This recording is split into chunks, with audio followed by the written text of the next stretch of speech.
Reverberations of the Sri Lankan crisis in Pakistan. With global economic crises, it is important to compare Sri Lankan with the economic situation in Pakistan. The media has been awash with the news that Sri Lanka is going through an economic crisis and an unprecedented meltdown, which has led to unprecedented levels of inflation, near depletion of foreign exchange reserves, shortages of medical supplies, and an increase in prices of basic commodities. With the country's economy collapsed, it can no longer repay its debt. Schools have been indefinitely shut down and critical shortages of essential items across various parts of the country persists. Agitations arose when protesters, fueled by anti-government protests and demonstrations, trooped en masse into the presidential palace and forced the president to eventually offer to resign from government office. This is not nearing its end yet. In the backdrop of global economic crises that have rocked developing countries, it is important to assess and compare the Sri Lankan crisis with the economic situation in Pakistan. Pakistan has been under severe debt, with high inflation, surge in unemployment, and various other macroeconomic issues espousing to the fact that its economy is sitting on a ticking time bomb.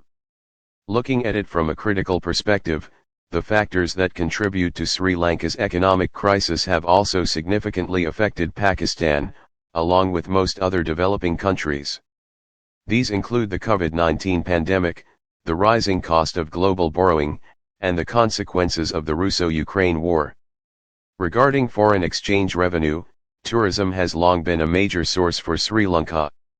This was most affected by the COVID-19 pandemic and prolonged lockdowns. The country's economy was stuck in a nest of debt traps after failing to boost revenues. Does this sound familiar? Other disturbing similarities between Sri Lanka and Pakistan are import dependence on essential commodities, restrictions on free trade, limited sources of foreign exchange, and piled-up external debt. While they are enough to show that Pakistan will go down the same path shortly, the situation in Sri Lanka should caution Pakistani leaders that a similar situation could arise in its own backyard if governance and finances are not managed properly. Pakistan's trade deficit grew 70% year-on-year in 9 straight months in March. This had indicated that the deficit would be the highest ever recorded in the country's economic terrain. And it only shows that Pakistan will keep spending through its foreign exchange reserves. It is high time for Pakistan to carve out enough fiscal avenues to provide targeted subsidies to people that need it the most. This will provide some social relief and assist in countering social and political unrest. To address Pakistan's economic issues, the government should think of stabilizing the economy in a way that would not reserve its gains and that political uprisings don't descend into social unrest. In essence, economic stability and recovery in Pakistan can only be sustainable if supported by a wider dialogue and citizen engagement. While Pakistan faces similar economic challenges, it does not necessarily have to be in the same situation as Sri Lanka. If prudent and sincere measures are taken in a timely manner, the situation could very well shift in the coming years. More than anything, what is happening in Sri Lanka serves as a stark warning to developing nations like Pakistan.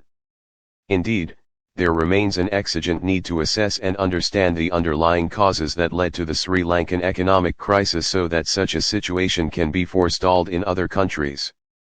However, hope is still very much alive for the government and people of Pakistan to improve socio-economic conditions and governance with the right policies in place. Published in the Express Tribune, July 21, 2022.